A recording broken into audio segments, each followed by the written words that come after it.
ఈ రాష్ట్రం ఒకరి బలిదానం మీద జరిగింది. త్యాగాలు లేకుండా ఏమీ జరగదు. ఒకళ్ళు ఆయన తల్లి మన భార్య బిడ్డను పోగొట్టుకొని ఎందుకు చేయాల్సి వచ్చింది అంటే మనందరి కోసం చేసిన వ్యక్తి.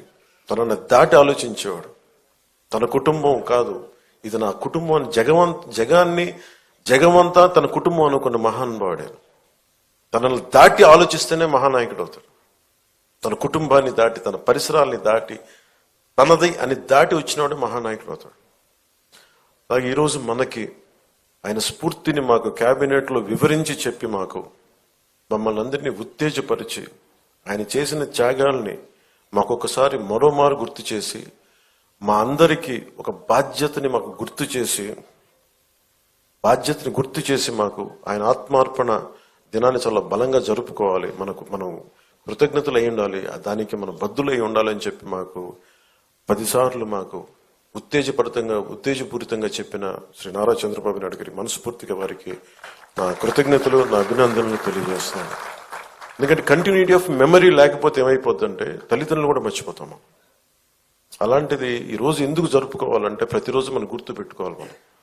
నేను ఈరోజు అన్నం తింటున్నాను, నేను ఒక పదవి వచ్చింది, నేను ఒక ఉద్యోగం చేస్తున్నాను, భాషా ప్రయుక్త రాష్ట్రాలు వచ్చినాయి అంటే ఆయన బలిదానం వల్ల. అది గుర్తుపెట్టుకోవడానికి ఇలాంటి సంస్మరణ దినాలు చాలా అవసరం గుర్తుపెట్టుకోవడానికి.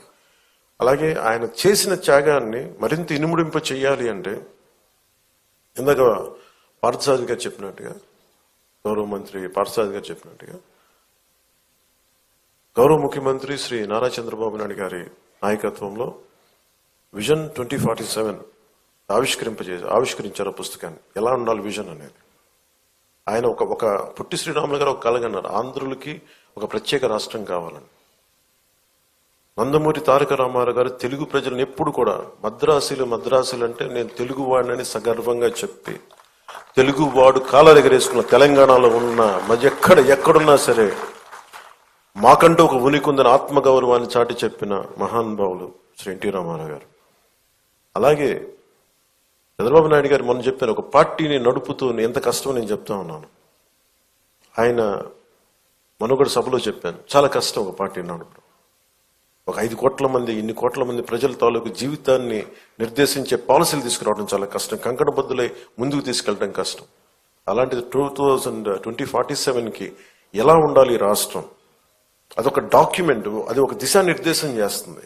ఇలాంటి అవకాశాలు ఉన్నాయి, ఇంత పెట్టుబడి పెట్టబోతున్నాం, లేదంటే మనం నేచర్ ఫార్మింగ్ ప్రకృతి వ్యవసాయం చేస్తున్నాం, లేదంటే ఇన్ని ఉద్యోగాలు కల్పించబోతున్నాం, లేదంటే ఇలాంటి మన టూరిజంలో ఇలాంటి ఆలోచనలు ఉన్నాయి. ఇవన్నీ ఏం చెప్తున్నాయి అంటే ఎవరైనా అందిపుచ్చుకోవచ్చు అని. దీనికి ఒక కులం లేదు, ఒక మతం లేదు, ఒక ప్రాంతం లేదు.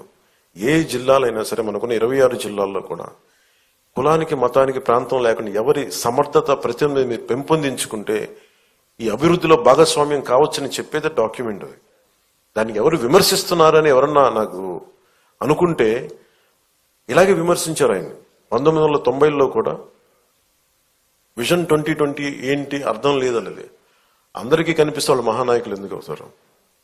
ఆయనకి కనిపించింది రాళ్లలో రప్పలో ఒక మహానగరాన్ని, సైబరాబాద్ వచ్చింది, దానిలో కొన్ని లక్షల మంది. మన రాష్ట్ర విభజనకి సర్ప్లస్ బడ్జెట్ వచ్చేంత స్థాయికి ఒక క్యాపిటల్ పట్టుకెళ్ళింది.